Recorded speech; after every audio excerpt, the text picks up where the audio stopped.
नमस्कार, मैं सपना। आज वक्फ बोर्ड पे बात करेंगे। वक्फ बोर्ड में बदलाव को लेकर सरकार इतना जागरूक क्यों है, क्यों जरूरी है बदलाव, आज इन सब बातों पे चर्चा करेंगे। केंद्र सरकार वक्फ एक्ट में बदलाव कर रही है। आइए जानते हैं वक्फ एक्ट कब बना था और वक्फ बोर्ड के पास कितनी संपत्ति है और वक्फ क्या है। वक्फ अरबी भाषा के वकूफा शब्द से बना है, जिसका मतलब होता है खुदा के नाम पर अर्पित वस्तु या परोपकार के लिए दिया गया धन। इसके दायरे में चल और अचल दोनों तरह की संपत्तियां आती हैं। कोई भी मुस्लिम व्यक्ति पैसा, जमीन, मकान या कोई और कीमती चीज वक्फ को दान कर सकता है। इन संपत्तियों के रख रखाव और उनका प्रबंधन करने के लिए स्थानीय स्तर से लेकर राष्ट्रीय स्तर तक वक्फ निकाय है। वक्फ का मतलब होता है अल्लाह के नाम, यानी ऐसी जमीनें जो किसी व्यक्ति या संस्था के नाम नहीं है, वह अल्लाह के नाम हो गई।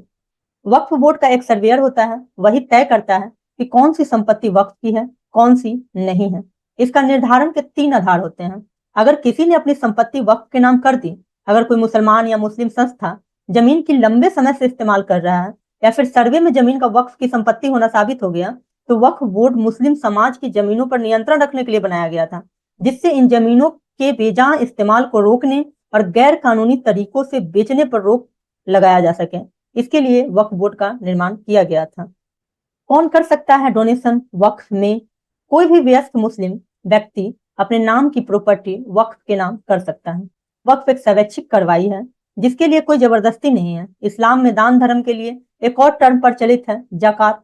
ये जो हैसियतमंद मुसलमान जो होते हैं, उनके लिए ये जरूरी है कि जो उनकी आमदनी होती है और उससे जो पूरे साल में जो बचत होती है, उसका 2.5% हिस्सा किसी जरूरतमंद को दिया जाए, जिसे हम जकात कहते हैं। क्या है वक्फ एक्ट 1954? वर्ष 1954 में जवाहरलाल नेहरू की सरकार के समय वक्फ एक्ट 1954 पास किया गया, जिसका मकसद वक्फ से जुड़े कामकाज को आसान बनाना था। इस एक्ट में वक्फ की संपत्ति पर दावे से लेकर रख रखाव तक को लेकर प्रावधान है। नरसिम्हा राव सरकार में बढ़ी थी वक्फ बोर्ड की शक्तियां, यानी कि उन्हें अनलिमिटेड पावर जो मिला था वो नरसिम्हा राव सरकार के वक्त ही मिला था। 1954 में वक्फ बोर्ड का गठन हुआ। हालांकि 1995 के संशोधन से वक्फ बोर्ड को अनलिमिटेड पावर मिली। पीवी नरसिम्हा राव की कांग्रेस सरकार ने वक्फ एक्ट 1954 में संशोधन किया और नए नए रूल जोड़कर वक्फ बोर्ड को अनलिमिटेड पावर दे दी। वक्फ एक्ट 1995 का सेक्शन 3R के मुताबिक अगर कोई संपत्ति किसी भी पर्पस के लिए मुस्लिम कानून के मुताबिक पाक, मजहबी या परोपकारी मान लिया जाए, तो वह वक्फ की संपत्ति हो जाएगी। वक्फ एक्ट 1995 का आर्टिकल 40 कहता है कि यह जमीन किसकी है, यह वक्फ का सर्वेयर और बोर्ड तय करेगा। बाद में वर्ष 2013 में संशोधन पेश किए गए, जिससे वक्फ को इससे संबंधित मामलों में असीमित और पूर्ण स्वतंत्रता प्राप्त हुई। कैसे काम करता है वक्फ बोर्ड? वक्फ बोर्ड देश भर में जहां भी कब्रिस्तान की घेरेबंदी करवाता है, उसके आसपास की जमीन को भी अपनी संपत्ति करार दे देता है। इन मजारों और आसपास की जमीनों पर वक्फ बोर्ड का कब्जा हो जाता है। चूंकि 1995 का वक्फ एक्ट कहता है कि अगर वक्फ बोर्ड को लगता है कि कोई जमीन वक्फ की संपत्ति है, तो यह साबित करने की जिम्मेदारी वक्फ बोर्ड की नहीं है। मतलब कि वक्फ को जो चीजें पसंद आ गई, उसके लिए वो दावा कर सकता है, और उसकी प्रॉपर्टी कैसे नहीं है ये साबित करना उसका काम नहीं है, जो क्लेम करेगा वो उसका काम है। तो बल्कि मतलब सीधा सा बात है कि जो जमीन का असली मालिक होता है वही बताएगा कि यह जमीन उसकी कैसे है और ये जमीन कैसे वक्फ की नहीं है। 1995 का कानून यह जरूर कहता है कि किसी निजी संपत्ति पर वक्फ बोर्ड अपना दावा नहीं कर सकता, लेकिन यह तय कैसे होगा कि संपत्ति निजी है? अगर वक्फ बोर्ड को सिर्फ लगता है कि कोई संपत्ति वक्फ की है, तो उसे कोई दस्तावेज या सबूत पेश नहीं करना है। सारे कागज और सबूत उसे देने हैं जो अब तक दावेदार रहा है। यह तो हम सभी जानते हैं कि कई परिवारों के पास जमीन का पुख्ता कागज नहीं होता है। बहुत सारे फैमिली में प्रॉपर्टी को लेकर विवाद रहता ही है।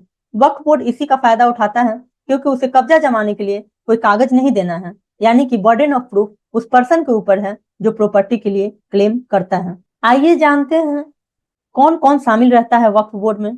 बोर्ड में सर्वे कमिश्नर होता है, जो संपत्तियों का लेखा जोखा रखता है। इसके अलावा इसमें मुस्लिम विधायक, मुस्लिम सांसद, मुस्लिम IAS अधिकारी, मुस्लिम टाउन प्लानर, मुस्लिम अधिवक्ता और मुस्लिम बुद्धिजीवी जैसे लोग शामिल होते हैं। वक्फ ट्रिब्यूनल में प्रशासनिक अधिकारी होते हैं। ट्रिब्यूनल में कौन शामिल होंगे, इसका फैसला राज्य सरकार करती है। अक्सर राज्य सरकारों की कोशिश यही होती है कि वक्फ बोर्ड का गठन ज्यादा से ज्यादा मुस्लिमों से हो। अब समझते हैं कि वक्फ बोर्ड को लेकर हमेशा विवाद क्यों होता रहता है। बताया जाता है सरकार ने बोर्ड को अनलिमिटेड पावर दे दी है। वक्फ संपत्ति को विशेष दर्जा दिया गया है। जो किसी ट्रस्ट आदि से ऊपर है। वक्फ बोर्ड को अधिकार दिया गया है कि वह किसी भी संपत्ति के बारे में यह जांच कर सकता है कि वह वक्फ की संपत्ति है या नहीं। अगर बोर्ड किसी संपत्ति को अपना कहते हुए दावा कर दे तो इसको उल्टा साबित करना काफी मुश्किल हो सकता है।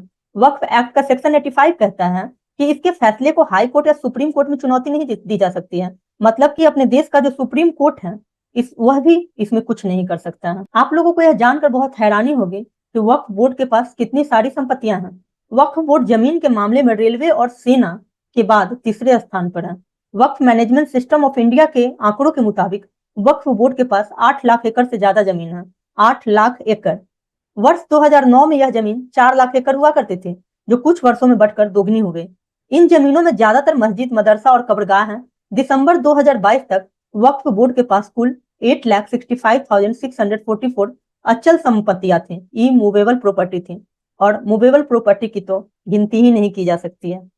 साल 2022 के केंद्रीय अल्पसंख्यक कार्य मंत्री मुख्तार अब्बास नकवी ने राज्यसभा में एक लिखित जवाब में बताया था कि वक्फ बोर्ड के पास देश में कुल 7,85,934 संपत्तियां हैं। वही सबसे ज्यादा प्रॉपर्टी यूपी में है।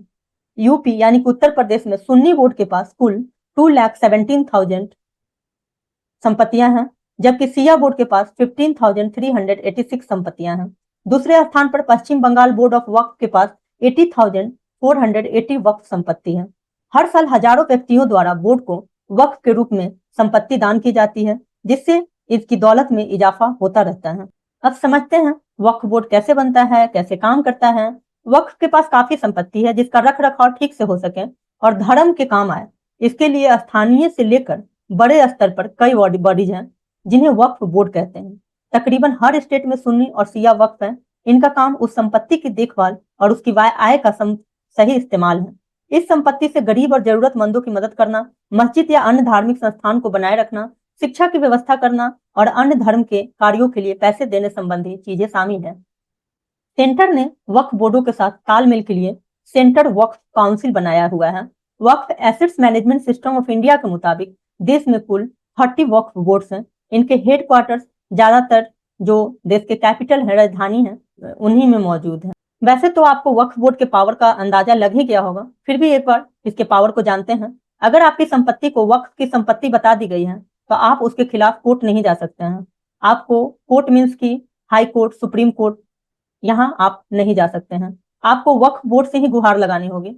वक्फ बोर्ड का फैसला आपके खिलाफ आया तब भी आप कोर्ट नहीं जा सकते हैं। जैसे कि अगर किसी लोअर कोर्ट में आपका केस चल रहा है और वहां आपको संतुष्टि नहीं हुई वहां के फैसले से, तो आप हाई कोर्ट अपील में जा सकते हैं, सुप्रीम कोर्ट जा सकते हैं। लेकिन अगर वक्फ बोर्ड का फैसला आपके खिलाफ आ गया तब भी आप हाई कोर्ट या सुप्रीम कोर्ट नहीं जा सकते हैं।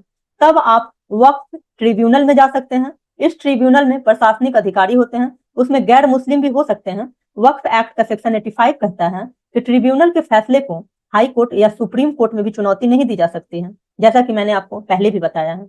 अब सेंट्रल गवर्नमेंट वक्फ बोर्ड के पर कतरने की तैयारी में है। सरकार अब वक्फ बोर्ड की पावर को कम करने का प्लान बना चुकी है। वक्फ बोर्ड के अनलिमिटेड अधिकारों पर लगाम की दिशा में केंद्र सरकार ने संशोधन प्रस्तावित किए हैं। इनमें वक्फ संपत्तियों का अनिवार्य वेरिफिकेशन शामिल है। इसमें संपत्तियों के दुरुपयोग पर रोक लगाने की कोशिश होगी।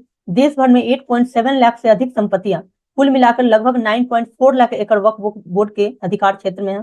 प्रस्तावित संशोधन के तहत वक्फ बोर्ड के दावों का अनिवार्य रूप से वेरिफिकेशन किया जाएगा। ऐसा ही एक अनिवार्य वेरिफिकेशन उन संपत्तियों के लिए भी प्रस्तावित किया गया है जिनके लिए वक्फ बोर्ड और व्यक्तिगत मालिकों ने दावे और जवाबी दावे किए हुए हैं। ये जो वक्फ बोर्ड की संपत्ति को लेकर विवाद जो हो रहा है, ये कोई नया नहीं है। अंग्रेजों के शासन काल के दौरान वक्फ की संपत्ति पर कब्जे को लेकर विवाद इतना बढ़ा कि यह लंदन स्थित प्रिवी काउंसिल तक पहुंचा। इसके बाद ब्रिटेन में 4 जजों की बेंच बैठी और वक्फ को अवैध करार दे दिया। हालांकि इस फैसले को ब्रिटिश भारत की सरकार ने नहीं माना था। आशा करती हूँ आपको वक्फ बोर्ड के बारे में जानकर अच्छा लगा होगा, और अगर अच्छा लगा है तो आप हमारे चैनल को लाइक, शेयर और सब्सक्राइब करें और शेयर जरूर करें, ताकि ये जो चर्चा में है वक्फ बोर्ड क्यों है, ये उन लोगों तक भी पहुंचे जो लोग इसके बारे में जानना चाहते हैं। धन्यवाद।